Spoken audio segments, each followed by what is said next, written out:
জিঙ্কের আর একটা গুণ হইল ওই যে ছাগলের শরীরের দিয়ে যে লোমটা পড়িয়া যায় ওই লোমটা পড়ে না, পশম পড়াটা কমায়।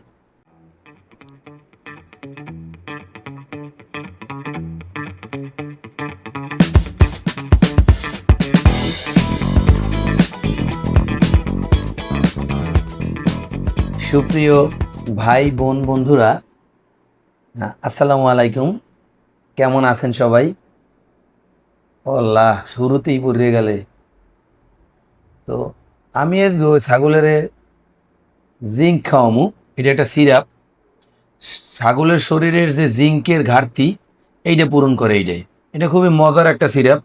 ছাগলেরা একবার খাইলে বারবার খাইতে চায়। আপনারা দেখছেন যে বুড়ো ছাগলটায় খাওয়ার জন্য কেমন করতেছে।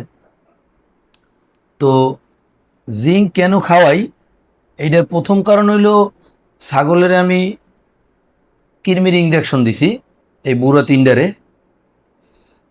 কৃমির যে কোনো ডোজ ইঞ্জেকশন দেন বা মুখে খাওয়ান, এরপরেই আপনার লিভার টনিক আর জিঙ্ক দুইটা দিতে হইবে। এই গেল এক নাম্বার কথা। আর হইল কি, এই জিঙ্কটা যদি আপনার খামারে থাকে তাইলে আপনি মাসের মধ্যে একবার এইটা ব্যবহার করতে পারেন এমনিতেই। হ্যাঁ, তো জিঙ্কটা ব্যবহার করলে হয় কি, প্রথমত ছাগলের রুচিটারে বৃদ্ধি করে। আর আমি এই যে জিঙ্কটা নিছি এইটার নাম হইল আপনার ইভোজিঙ্ক। এইটা এভারেস্ট ফার্মাসিউটিক্যালসের 500 ml এই আপনার এই বোতলটা। আপনারা চাইলে অন্য অন্য যে কোম্পানির আছে এগুলোও কিনতে পারেন, কোনো সমস্যা নাই। তো জিঙ্কের আর একটা গুণ হইল ওই যে ছাগলের শরীরের দিয়ে যে লোমটা পড়িয়া যায় ওই লোমটা পড়ে না, পশম পড়াটা কমায়। আর হইল কি, ছাগলের একটু সুন্দর লাগে, দেখতে সুন্দর লাগে আর কি, চকচকে হয়ে যায় যেটারে কয় আর কি। তারপরে আপনার যে ডায়রিয়া হইলে দেখা যায় কি, ওদের শরীর তো ডিহাইড্রেট হয়ে যায়, শরীরে পানি শূন্যতা দেখা দেয়। তখন যদি আপনি জিঙ্কটা দেন তাইলে ওদের এই পানি শূন্যতাটাও শরীরের দূর করে অনেকাংশে।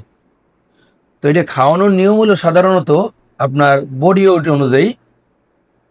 দেখা গেছে 20 কেজি বডি ওয়েটের যে ছাগলটা আছে এইটা আপনি পরে 10 থেকে 15 ml খাওয়াইতে পারেন।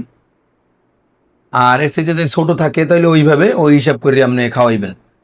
এইটা খুবই মজার ইয়া। আর একটা সবচেয়ে বড় ব্যাপার হলো কি, যে এইটার কোনো সাইড এফেক্ট নাই।